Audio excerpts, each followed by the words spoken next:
Ó quem tá chegando aí, ó. Salatiel, salve. Salve, nossa, boa noite. Ô, Sala. Cheguei de gaiata aqui, né? Nem sei do que é a conversa que vocês estão falando aqui. Eu entrei mais. Tema livre, então. Salatiel. Tamo junto. Uma boa noite a todo mundo aí. É uma live aleatória, cara. Uma live aleatória. Uma live... que você faz. É igual que você faz.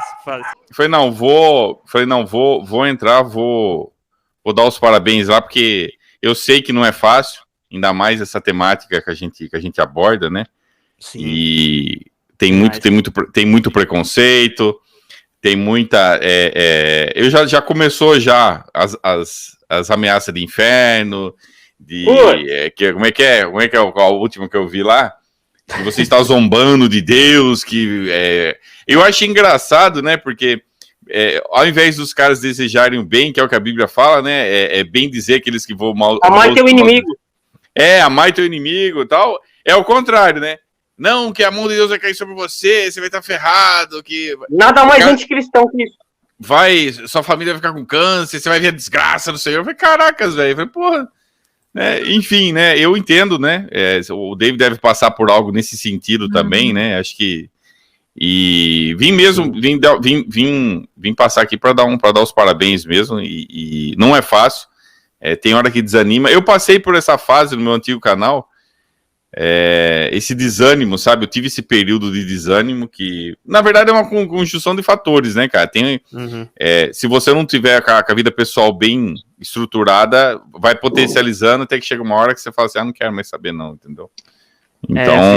realmente Salatiel, eu comecei a assistir seus vídeos, eu tinha 1 mês, 2 meses de desconvertido. Assisti todos. Mas, você falou do antigo canal, né? Do antigo canal.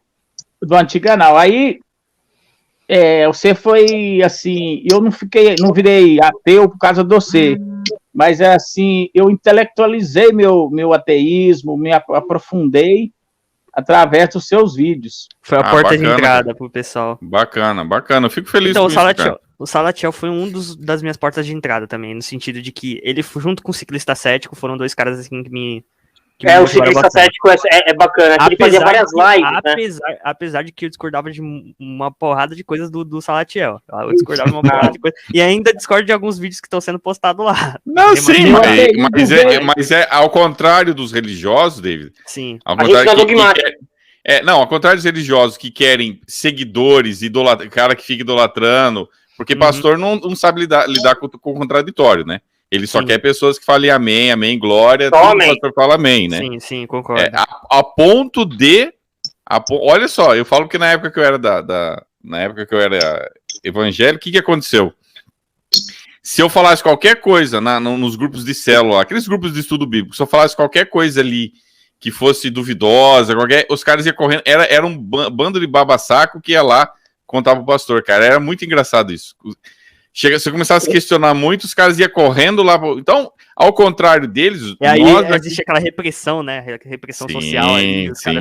Quantas vezes... Você falar do contraditório... Esse cara ali hoje eu vi um vídeo de Caio Fábio, o cara perguntou para ele por que Jesus foi batizado, se o batismo é para tirar o pecado original, e se Jesus não tinha, por que ele foi batizado? O Caio Fábio ficou uma fera. Sempre que você fica perguntando uma coisa boba dessa, sem importância e tal, ficou bravo. Mas por que, como assim essa importância? Um argumento, argumento mais simples, entendeu? Que eu não vou aprofundar aqui, mas um argumento simples sobre isso aí que ele era filho de mulher pecadora. É um argumento simples, eu não quero nem entrar nisso aí, entendeu? Mas aí os caras dos cristãos não vai querer, eles não vão querer aceitar isso, né? Porque na visão judaica, na visão judaica é um absurdo o cara não ter esposa, não casar e ter filhos, entendeu? E querer dar palpitaco, entendeu? No cristianismo eles aceitam o padre que não tem família, assim, né? Eu sei que tem uns que tem por fora e tal. Mas eu falo assim, oficialmente, né? Vamos falar oficialmente aqui. Mas eles aceitam de boa. Não, o padre vai dar conselho sobre casal, o padre não é casado, não tem filho, não tem a mínima noção do que é isso, mas não, ele tá apto para falar sobre família, sobre relacionamento. No judaísmo eles não aceitam isso aí, não. No judaísmo eles não têm a tolerância deles não é assim, não. Mas, ó, falando uma coisa que o David, entrando nessa questão antes de eu, que daqui a pouco eu já vou jantar, nessa questão que o David falou de não concordar, tudo, eu vi lá o seu vídeo, daquele que eu entrei no seu vídeo lá e acabei comentando, você falou uma coisa que eu fiquei pensando e você tem razão, cara. Mudando um pouco de assunto, né? Eu sei que vocês estão no foco de religião, na questão que você falou da ilusão da escolha, de escolher o menos pior. Eu parei pra pensar, falei, cara, você tem razão, cara, você tem razão. A questão do... E com relação ao anarquismo, né, que eu sei que você é anarquista, eu acho, sabe qual é o meu problema? É que não que eu não seja anarquista, eu sou totalmente favorável a essa questão de... Cara, quem que gosta de ser obrigado a ter que ficar pagando coisas que, na base do imposto, né, que você mas a questão que eu penso é o seguinte, David, tudo bem que intelectualmente você seja anarquista, só que eu sou um cara que pensa assim, tá, pra mim isso é utopia. Eu acho que o mais próximo que a gente teria de uma sociedade melhor seria o Estado mínimo, entendeu? Mas em contrapartida aí entra a questão do Estado mínimo, ele vai inflar de novo, entendeu? É como eu vejo assim, o Estado, no caso, como uma doença. Tá, ela fica mínima, mas daqui a pouco ela começa a inflar de novo e encher, porque... O Estado capitalista... Vamos ser específicos, porque se for um outro tipo de Estado, já é um outro tipo de lógica, mas no Estado capitalista, a corrupção ela é endêmica, ela é praticamente intrínseca à própria natureza do sistema. Então vai ter sempre esse problema, o Estado vai ser o Estado capitalista, burguês, né, que é o... Então, ele tem características... Qual outro Estado que teria? Se não tem capitalista, seria Estado socialista. Não, te digo, por exemplo. A gente falou mais cedo, David. Por exemplo, no tempo da escravidão, lá no feudalismo, quem estava ali à frente da sociedade dizia o quê? Pô, gente, que absurdo. Vocês querem acabar com o sistema que criou o trem.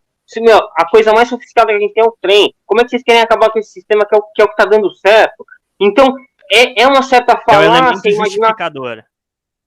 Entendeu? Exato, então a gente está num sistema que é o melhor até o momento, assim como a escravidão era até aquele momento, mas por isso é bom e deve continuar? Não. Sim. Será que existe justificativas para a gente permanecer da forma como estamos agora? Exato. Ou será que a gente deveria mudar um pouco a coisa? É ruim e tem que mudar. Exatamente isso que o filósofo Michael Hilmer, que eu sempre vivo citando aqui, ele elucida na palestra do TEDx Talk, né, que eu vivo citando, né, citei lá na live do Antônio com o Salatiel lembra.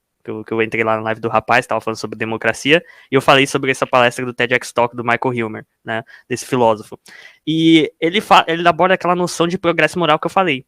E aí ele traz, inclusive, alguns dados, algumas coisas acerca desse progresso, né, de fato, ocorreu essa transição de certos valores, né, mais... menos liberais, né, no sentido ali de progresso moral, né, do âmbito moral ali, de serem mais liberalizantes, né, os valores morais ali e tudo mais, para um âmbito de maior liberalização desses valores, né, ou seja, por exemplo, de maior tolerância com as pessoas, né, de um respeito maior para os direitos individuais, né, os direitos dos indivíduos, a questão da não utilização da violência de forma sistemática, né, e esse tipo de coisa, né, isso foi uma transição que foi ocorrendo e está ocorrendo, né, nessa direção, né, desses aspectos. Então, se existe essa tendência para essa direção, qual que é o próximo rumo, né? Se a gente saiu de um regime que era de uma monarquia, que era de uma monarquia absolutista, que tinha escravidão, que tinha esse tipo de coisa, a gente transicionou para outros regimes, né, que apesar de terem um aspecto ali mais, por assim dizer, mais autoritário ali, eles foram se alterando até que a gente chegou na democracia liberal moderna, né? Então foi uma transição, assim, em um aspecto mais geral de várias civilizações, né, de vários estados ao redor do mundo, de vários âmbitos ali, de várias sociedades, nessa direção de liberalização dos valores, né, no aspecto geral. Pode ter uns regressos específicos em algumas regiões, né, alguns estados autoritários, algumas coisas assim, mas eles são a exceção à regra geral que está se estabelecendo no longo prazo, entendeu? Que nem a teoria da evolução, não é homogênea, né? Tem animais que tendem a regressar até para um estado mais primitivo. Então não é uma coisa uniforme. Se o ambiente parar de pressionar, eu não sei se é uma analogia muito boa, mas eu acho que serve didaticamente. Que não é homogêneo, mas existe um mecanismo de evolução. Mas que pode regredir, como você está falando. Há regressões culturais gigantescas. Hoje a gente tem lá o Islã, tem lugares onde a mulher tem que estar coberta. Exato. E por mais que a gente esteja em 2021. Exato, mas qual que é a tendência geral das coisas? 2022. Exato, 2022, né, Pico?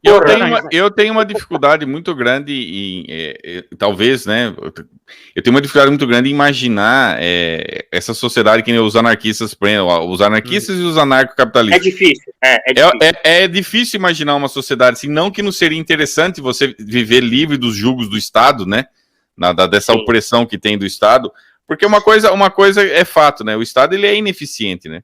Uma coisa que isso é uma coisa que é comum em todo mundo, né? Você nasce, ele pode morre, ser ineficiente, né? Geralmente não,